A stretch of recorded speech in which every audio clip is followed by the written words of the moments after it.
Assalamualaikum warahmatullahi wabarakatuh. Pertama-tama, saya mengucapkan terima kasih kepada Ibu Suci Tuti Putri Eskep Mkep selaku pengampu mata kuliah keperawatan dewasa, kardiovaskular, respiratori, dan hematologi yang telah memberikan kami kesempatan untuk melakukan presentasi. Kami dari kelompok 4 akan mempresentasikan evidence-based practice dari penyakit leukemia. Sebelumnya, kami akan memperkenalkan diri terlebih dahulu. Perkenalkan, saya Nadia Trinda Anggraini dengan NIM 2311838.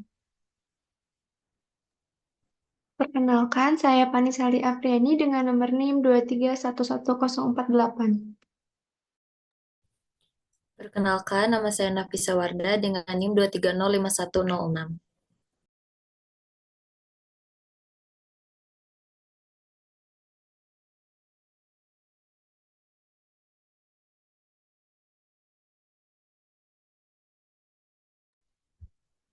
Oke, baik. Di sini saya akan menjelaskan tentang gizi pada penyakit leukemia dengan pembahasan pertama yaitu status gizi pada pasien leukemia. Nah, pengaruh gizi terhadap pasien leukemia ini sangat penting dan dapat memengaruhi berbagai aspek kesehatan, termasuk respon terhadap terapi, kualitas hidup, dan tingkat kelangsungan hidup. Pengaruh status gizi pada pasien leukemia diantaranya yang pertama yaitu eh, respon terhadap terapi. Nah, pasien leukemia itu sering menjalani kemoterapi yang menyebabkan efek samping seperti mual, muntah, dan anoreksia. Efek samping ini dapat mengurangi asupan makanan dan menyebabkan malnutrisi. Nah, gara-gara malnutrisi ini menunjukkan bahwa pasien dengan status gizi buruk memiliki respon terapi yang lebih rendah dan lebih banyak mengalami komplikasi. Lalu ada kualitas hidup. Nah, kualitas pasien leukemia sangat dipengaruhi oleh status gizi mereka. Malnutrisi dapat menyebabkan kelelahan, penurunan energi, dan gangguan fungsi fisik serta emosional. Lalu yang ketiga yaitu kelangsungan hidup. Status gizi yang baik berhubungan positif dengan tingkat kelangsungan hidup pasien leukemia. Intervensi dari nutrisi yang dapat membantu meningkatkan survival rate dengan memperbaiki status metabolik dan mendukung sistem imun. Penelitian menunjukkan bahwa malnutrisi secara negatif memengaruhi respon terapi, komplikasi, kualitas hidup, dan survival pada penderita kanker. Yang selanjutnya boleh di next.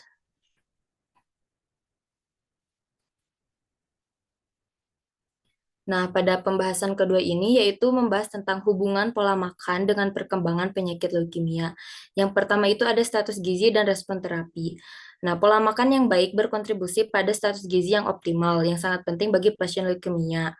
Kalau misalnya pasien memiliki malnutrisi akan memperburuk kondisi pasien dan mengurangi efektivitas dari terapi. Lalu yang kedua itu adalah masalah makanan seperti kehilangan nafsu makan dan kesulitan menahan akibat efek samping dari kemoterapi dapat memengaruhi asupan nutrisi pasien leukemia. Lalu yang ketiga itu ada kualitas hidup. Pola makan yang tidak seimbang atau kurang bergizi dapat berdampak negatif pada kualitas hidup pasien leukemia. Lalu yang keempat ada proses inflamasi. Nah, proses inflamasi yang terjadi pada pasien kanker dapat memengaruhi metabolis dan kebutuhan nutrisi mereka. Inflamasi meningkatkan produksi sitoksin proinflamasi yang dapat menyebabkan penurunan massa otot dan gangguan metabolik lainnya. Pembahasan selanjutnya boleh di next. Nah, pembahasan yang ketiga yaitu intervensi gizi yang tepat terhadap penurunan risiko komplikasi pada pasien leukemia.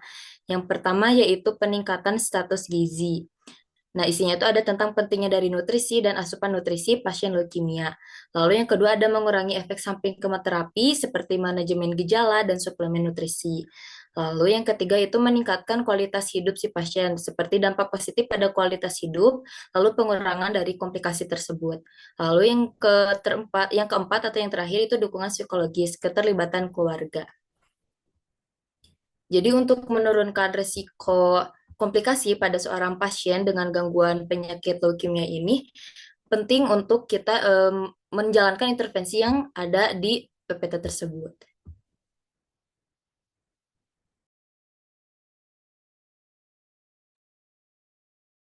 Oke, baik. Selanjutnya ada farmakologi dan non-farmakologi penyakit leukemia ini. Yang pertama farmakologinya. Nah, di dalam farmakologinya itu dibagi menjadi beberapa bagian. Yang pertama itu ada kemoterapi. Untuk kemoterapi ini memiliki efek samping timbul karena obat-obatan kemoterapi sangat kuat dan tidak hanya menumbuhkan sel-sel kanker, tetapi juga kemoterapi ini menyerang sel-sel sehat, terutama sel-sel membelah dengan cepat. Misalnya kayak sel rambut, sel tulang belakang, kulit, mulut, dan tenggorokan, dan saluran pencernaan lainnya. Lalu yang kedua ada radioterapi. Nah, cara kerja radioterapi ini menggunakan sinar berenergi tinggi untuk menumbuhkan sel-sel leukemia nanda. Radiasinya yang digunakan untuk pengobatan kanker terdiri dari gelombang elektromagnetik atau foton. Lalu selanjutnya itu ada transplantasi sumsum tulang belakang. Nah, kalau ini tuh dilakukan untuk mengganti sumsum tulang belakang yang rusak karena dosis tinggi kemoterapi atau terapi radiasi yang telah disebutkan tadi. Lalu selanjutnya itu ada penanganan suportif. Untuk penanganan ini memiliki fungsi untuk mengatasi akibat-akibat yang ditimbulkan penyakit leukemia dan mengatasi efek samping obat. Contohnya, transfusi darah untuk penderita leukemia dengan keluhan anemia. Boleh di next. Lalu selanjutnya ini ada non-farmakologi. Ada beberapa terapi juga yang dilakukan secara non-farmakologi. Yang pertama itu ada terapi nutrisi. Terapi nutrisi ini mengonsumsi makanan sehat dan bergizi untuk menjaga daya tahan tubuh eh, yang memiliki penyakit leukemia ini. Lalu yang kedua ada terapi relaksasi. Terapi relaksasi ini teknik seperti meditasi, yoga, atau pernapasan dalam untuk mengurangi stres dan kecemasan. Lalu ada juga terapi musik. Nah, untuk terapi musik ini dilakukannya kita mendengarkan musik tersebut atau mendengarkan musik kesukaan yang bisa meningkatkan mood dan mengurangi rasa sakit. Lalu selanjutnya ada terapi pijat. Terapi pijat ini membantu meredakan nyeri otot dan meningkatkan sirkulasi darah. Lalu selanjutnya ada terapi aromaterapi. Untuk terapi aromaterapi ini biasanya menggunakan minyak esensial untuk meningkatkan relaksasi dan mengurangi stres si pasien yang mengalami penyakit leukemia ini. Dan yang terakhir ada terapi dukungan psikologis. Nah, untuk terapi dukungan psikologis ini sangat penting bagi pasien yang mengalami penyakit leukemia ini. Pasien ini bisa berbicara dengan psikolog atau konselor untuk mengatasi masalah emosional.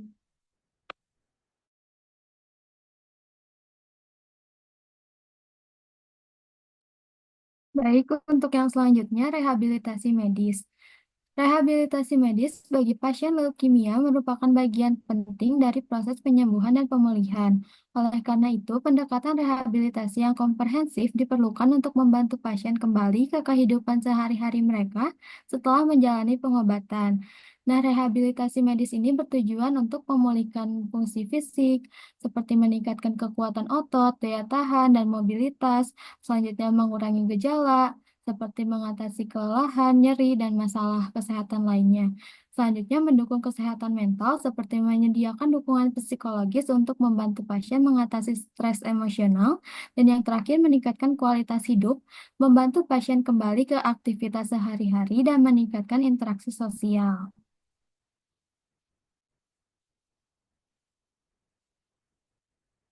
Nah, untuk rehabilitasi medisnya sendiri, yang pertama itu ada terapi fisik. Tujuan dari terapi fisik pada pasien leukemia ialah preventif untuk mencegah terjadinya gejala sisa yang menyebabkan disabilitas, restorasi untuk memaksimalkan pulihnya sistem motorik pada pasien dengan defisit, suportif untuk mendorong tingkat fungsional kemandirian tertinggi yang mungkin dicapai saat masih terdapat gejala sisa dan progresivitas disabilitas dapat diantisipasi, dan paliatif untuk meningkatkan atau memelihara kenyamanan dan kemandirian pasien dengan terminal disease. Selanjutnya ada terapi okupasi. Pemberian terapi okupasi ialah memaksimalkan kemampuan pasien dalam aktivitas sehari-hari, peningkatan perkembangan keterampilan, dan mengurangi dampak komplikasi penyakit. Selanjutnya ada nutrisi. Nutrisi yang baik sangat penting selama proses pemulihan. Ahli gizi dapat membantu merancang rencana makan yang seimbang untuk mendukung sistem imun dan pemulihan energi. Selanjutnya, manajemen nyeri. Penggunaan teknik seperti transcutaneous electrical nerve stimulation atau TENS atau terapi panas atau dingin untuk mengurangi rasa nyeri. Selanjutnya ada dukungan psikososial keluarga serta status emosional pasien dan keluarga harus diperhatikan karena berhubungan dengan stres berat yang akan muncul karena kematian pasien akibat leukemia. Dan yang terakhir ada prognosis. Dengan bantuan rehabilitasi medik, maka sistem motorik dapat diperbaiki. Hal ini menyokong tercapainya tingkat fungsional dengan kemandirian maksimal yang turut memperbaiki prognosis pasien dengan penyakit leukemia. Cukup sekian dari kelompok 4. Terima kasih atas perhatiannya. Wassalamualaikum warahmatullahi wabarakatuh.